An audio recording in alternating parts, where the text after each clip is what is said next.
Hello, everyone. So I'm back with my friend Jin. I started off with someone that's of local origin, and now I'm moving the whole show to be more local. So Upper Murray, Victoria, into the snowfields, and then the Riverina, probably as far as Wagga and those places. And our guest today hails from one of those places, being the Rock, I think, from memory, isn't it? Jin, is it the Rock or is it Wagga? That's the one, man. The Rock. The Rock. We might do 25 minutes south. Yeah, of Wagga. So today we're actually talking about something that's part of Wagga, and it's, let's just not beat around the bush. There's a bit of a musical institution over there called the Home Tavern, and my previous life as a trying to be in a band guy and Jin's current life as someone who still plays in bands all these years later, we both went through the Home and even played some of the same bills together. So apologies in advance if we get nostalgic today, but it's upsetting to see yet another pure music venue, for the lack of a better term, shutting down. But I actually wanted to start with, for anyone who remembers you, Jin, can you tell us about what you've been doing since we last spoke? And just, we'll go broad Australia-wide before we go local, because you've been doing some pretty awesome shit. No worries, man. So we've spoken before on a podcast about busking around the world, which I did for about 3.5 years with a good mate of mine and current band member, George. And got back to Australia after busking and touring and joining bands and whatever else. And then I spent a year working in the Northern Territory as a youth worker in a remote Aboriginal community. So I've just come back to Melbourne and tried to hit the ground running with my gigs and my editing work and all my different little creative avenues that I try and float the boat with. Very good. So we're obviously here to talk about the Home Tavern today, but is there anything that just spurred of the moment that you can think back about your time in the Northern Territory that you, either a funny story, I do remember you were tracking a car with I think a drone of some kind, and ended up crashing the drone pretty spectacularly into the side of a road. Is there anything else that comes to mind? I had some pretty cool times. I had some pretty confronting times as well, but I think the coolest thing, man, not so suspicious. You kind of live two lives out there. So you've got your day-to-day life where you're a worker and you're responsible and you're trying to set a good example and distill good morals and values and story and stuff like that. And then you have these moments where it's nighttime and you're not at work and you're together with all the stakeholders out in the community and you go feral. And I think this isn't the best story if any of the kids ever listen to this, but the local copper came around and we had a few beers and we're at the airport. And I bought a stick and poke tattoo set, so some needles and some ink.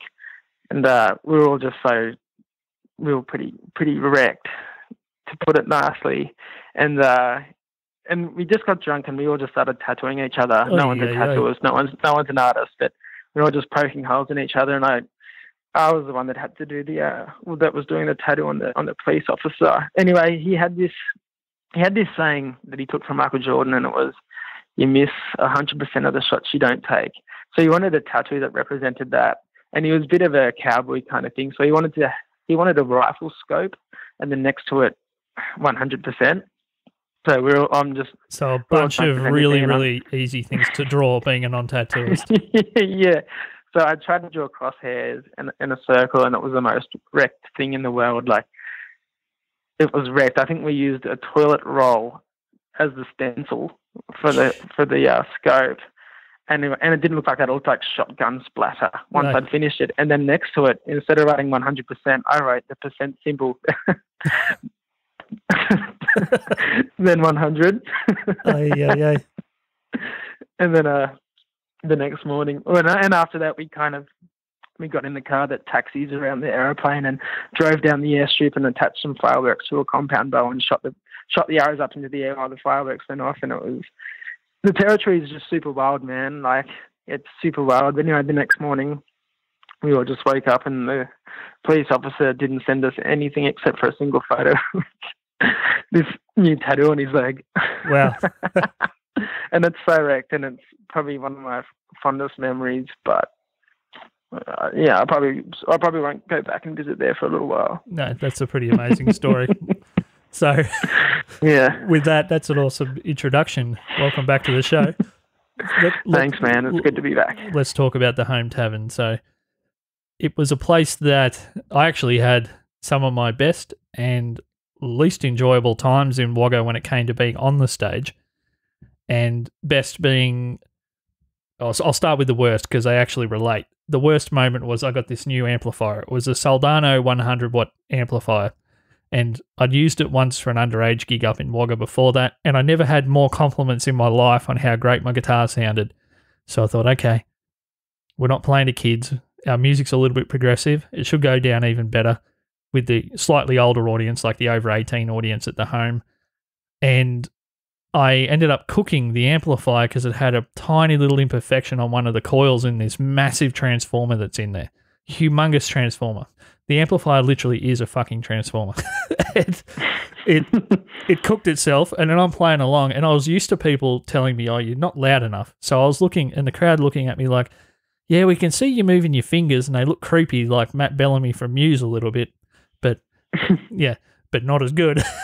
But we can't hear anything you're doing. And then the singer of your band at the time, Chanel, actually walked onto the stage because he's a very polite man and would never leave you hanging for an entire gig. He walked on and he just whispered to me, I think your amp's dead, because there was nothing coming out. And I thought, okay, that's seriously the worst. Always a gentleman. Yeah, that was the worst moment. I was thinking, I've got this great amp. It cost me a fortune. Last gig was the first time that I think I'd truly won over the crowd in Wagga as to what I was doing on the guitar, because for once they could actually hear everything I was doing. And then it blew up.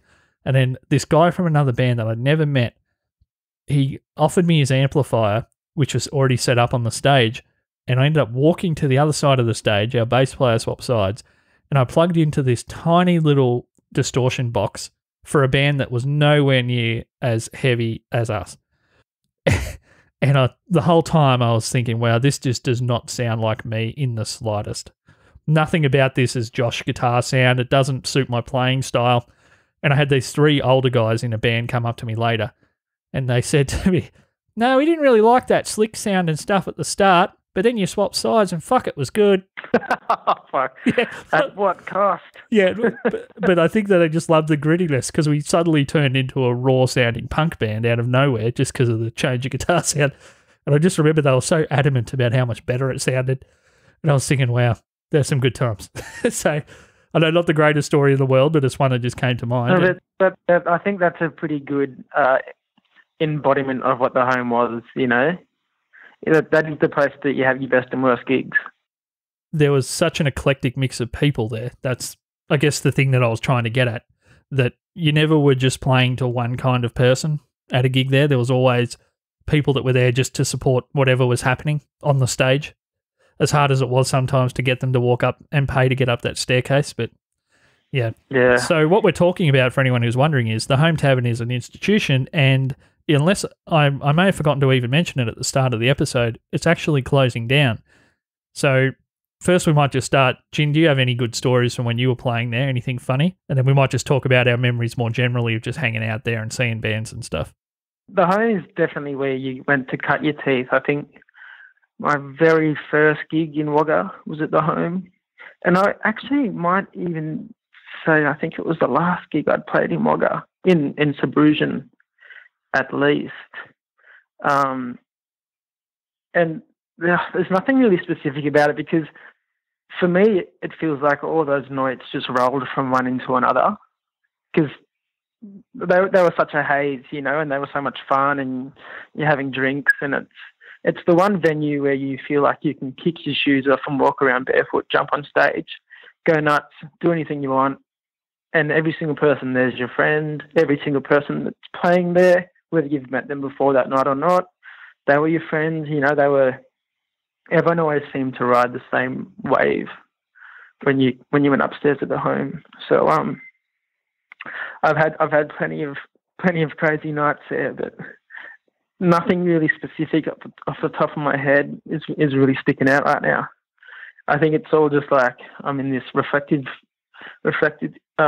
frame of mind. Yeah, and about it. And just for closing down, it sucks. Just for those people listening, this isn't 2-month-old news. I don't think it was well known or publicised for the amount. Sometimes when a venue's going to close down, there's an obvious decline, or the rumours are spreading like it didn't make it, or if they did, it wasn't making it outside of Wagga itself through the broader music community. That until recently, when the report started to spread that the venue was going to close down for an indeterminate amount of time and may not come back as a music venue at all. I'm not sure what the plan is on that front.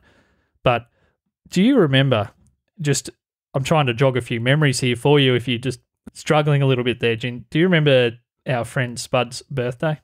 What was the name of the incredible band that he had play there? And the drummer sings. And the drummer sings. And the old boys. What was it? Is it something Finn? That word is popping into my head right now. But I do know that band. I've seen them at the home a few times, including Spud's birthday, obviously. Yes, and I saw them. I really feel bad I can't remember because they're one of the great live bands I think I've seen, and I don't think it would matter if they were playing on a pontoon on a lake in your backyard or on a massive it's funny you say that because stage. For Spud's mother's birthday, they came and played at the caravan park. So they did play in a backyard. Yeah. That's the kind of guys they are. They're lords. Yeah, spectacular band, like unbelievable tight band and just awesome vibe. I remember them playing downstairs a couple of times, and I truly felt like I was being transported back in time. That the smell of the room, it had the right amount of light, like the lights weren't up too much, which a lot of modern venues to me, when they have bands, just had the lights up way too much. And it just doesn't have the right vibe, and it had smoke machines and this crazy massive drum sound from this tiny little drum kit, and an insane guitar player, awesome vocals, and the bass player. Every single one of them was really, really well skilled and just knew where to play and where not to. That type of vibe or that quality of a band in other places of a similar size to the home might have been the standout over several months. But they were among many bands that were a super high caliber that would play there on a regular basis. I've said it many times before, and people around Albury, where I live, used to get a little bit upset that I actually would contend that when I was playing in Wagga regularly, that the average of if you took an average of how good a band was in Wagga versus Albury, and we think that we're Little Melbourne, and we think that Wagga's a hick town. Like that's just how it is. People around here think that Wagga's right now. But the actual quality of musicianship, and even more so the quality of the stagecraft of bands that used to play up there, was actually far higher than Albury. Like most of the better bands I could think of that were either playing in pubs or playing original shows or whatever, they were actually coming from that part of the world at the time. And I think a lot of that had to do with the home, that they had sometimes two bands running on the same night across two different rooms. Like not a lot of venues were that committed to live music to have more than one thing happening on the same night. The home's very, very special like that. It's always seemed to be the motivator of running a night was, what music are we supporting tonight? Who are we booking in? Who's coming in? Hey, there's a space upstairs. Someone fill it. Kind of, it was never a problem to book the home. There was always other bands playing there, but whenever it came to an empty room and, hey, Trev, can we come and play a show? Yep. Okay. That was literally the conversation. Yep. So massive, massive supporters, and I just don't even know where the young blokes wanting to play in Wagga now will play. Sorry, that's probably where I wanted to go next, so we may as well get to it now if you're already thinking that. I've seen it happen in my own life that I was intimately involved with Sodens, and then for a myriad of reasons, not all related to music, that was just one part of what happened there, that business didn't work. And for a while, the local music scene was hit, not just as far as fans of music that weren't seeing touring bands anymore. It was even worse, I think. The biggest effect was on the emerging local talent not thinking that they had anywhere else to play, that they couldn't see the light as to where are the support gigs going to come from to pad out our resume, and like where are we going to get to play with bands that are far, far better than us without leaving town and, going to Melbourne where maybe we're not quite ready to be on a bill full of bands that are better than us. And that's what it felt like, right? if we didn't get those really important slots in our own town, how do we think we're going to have the confidence to walk into someone else's and have that confidence, even if we are good enough? Do you know what I mean? Not having that confidence to go there and own it is a really big thing. And just on Soden's, like, that was, you know, the Home and Soden's were probably my two favourite venues I'd ever played in. Even saying that now, having played all around the world, because I've had so many good memories in there, met so many good people there, like obviously all you mob from Albury, that's how we all connected through the Home and through Soden's, and it's going to be that or apartments. What you've said is important, because I have people ask me on a continuous basis, they think that the Soden's mythos is almost like Steve Jobs' reality distortion field. Surely it couldn't have been that great, and why does everyone talk about it, and why do people not think that any venue doing music is as good as what that was? And I think my fear is that unless there's a really dedicated plan from the bands and the leaders of the scene in Wagga to not let it hit people the way that it did in Albury, to find somewhere else to try and keep something going, to keep the fire alive, so the spirit in, you know, the energy in the scene doesn't die completely.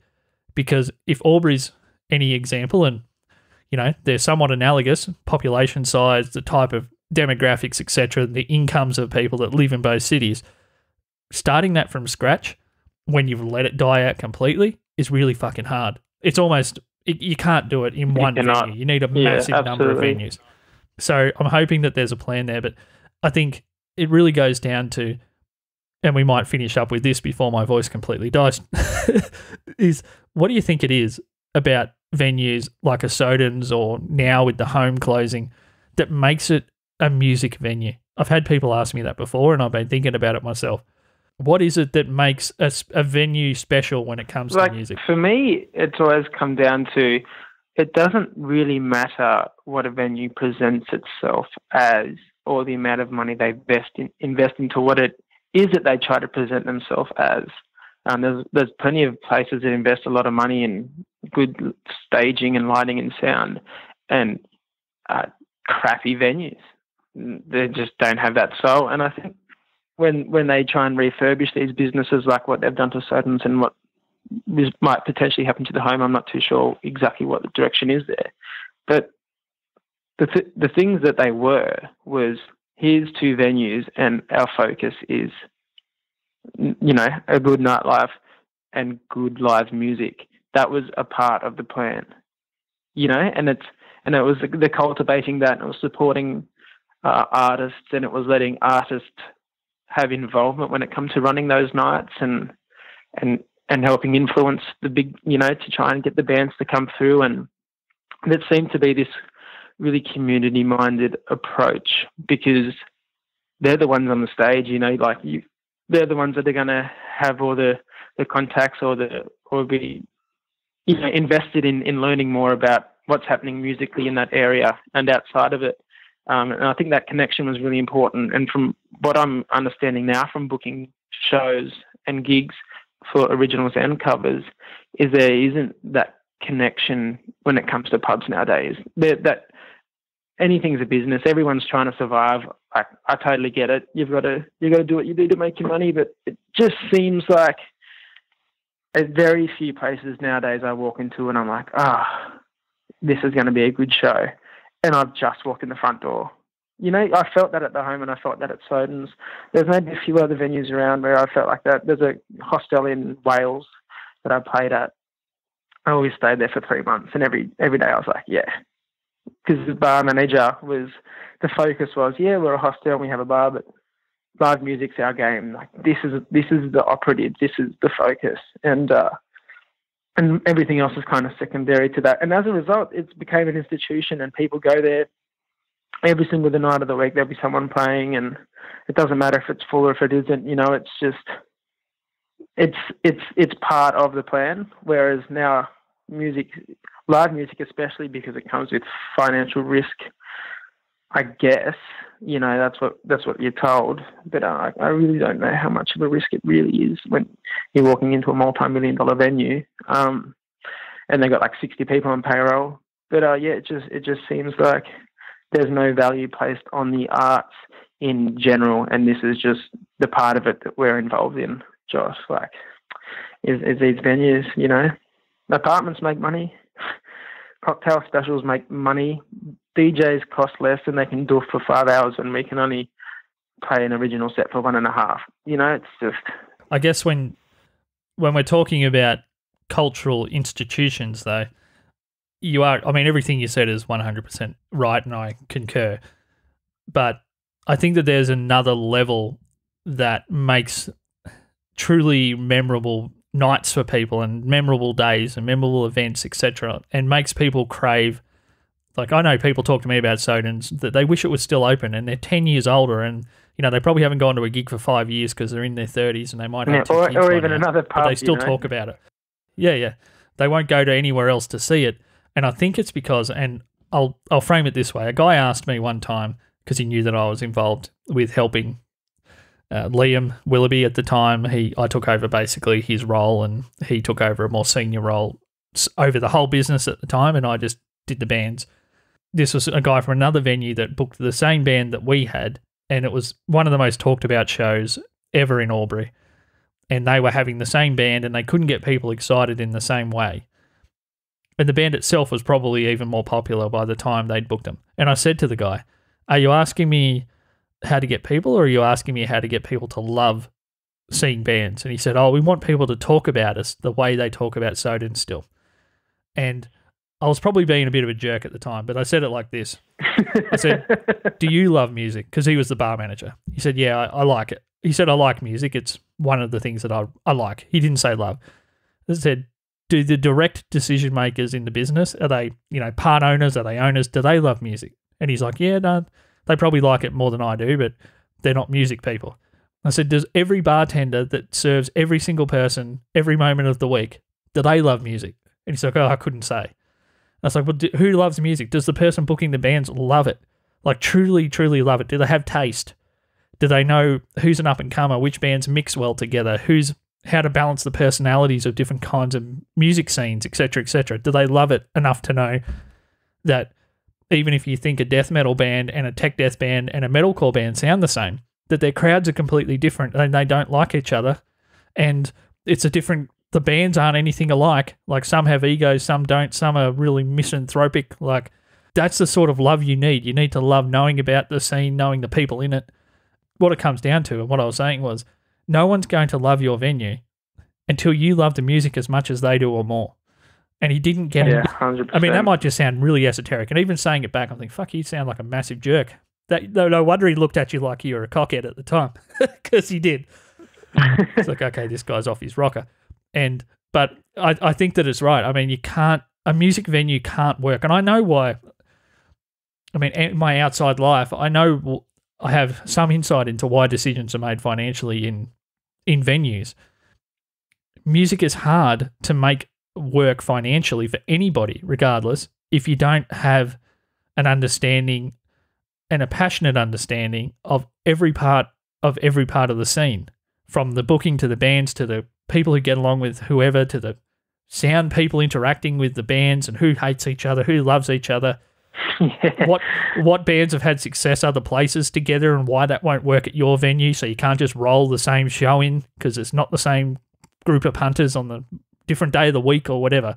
If you're not that invested in it, I understand why people have pulled back from music, because it's really hard if you are using it as just some way to get people in the venue. We hope it works. Leverage. Yeah, it's not leverage. You know, you have to be genuinely invested and interested in helping that community breathe and you know, find their place and supporting. Yeah, hit the nail on the head, Josh. I didn't expect it. I didn't expect to go on a rant. I'm sorry, but that's all right. When rants are good because it needs to come out, you know. Righto, mate. Well, thank you so much for joining me, and hopefully we can talk again about... I'd love to know a little bit more about the trip. I am trying to keep this local, so I won't go too much into the trip tonight. I want to try and... Yeah, so maybe if next time we're in person and we're, you know, there's a little... This is obviously Skype to phone sort of situation if you're listening at the moment. And yeah, it's not quite the same as being in person with someone. So maybe we can look at your trip around Australia and then the Northern Territory when we next see each other in person. Yeah, man, plenty of wild stories from out there. Well, I'd like to know if there's any that are going to top the one you told us earlier, because if that's the case... it's always hard on the spot, but, you know, there's a couple. Very good. It's just wild. Cool. I didn't give you any heads up, I guess, about any other thing besides the home. So you did well to pull that one out, and that was an absolute cracker. Yeah, it is a corker, man. I still get texts from other stakeholders occasionally that just send me a message that's the percent sign on 100, and that's it. I'll never live it down. But, you know, that's what happens when you go into the middle of the desert, get drunk, and get some random dude to do tattoos on your skin that has never done them before. Yes, exactly. So, that's good.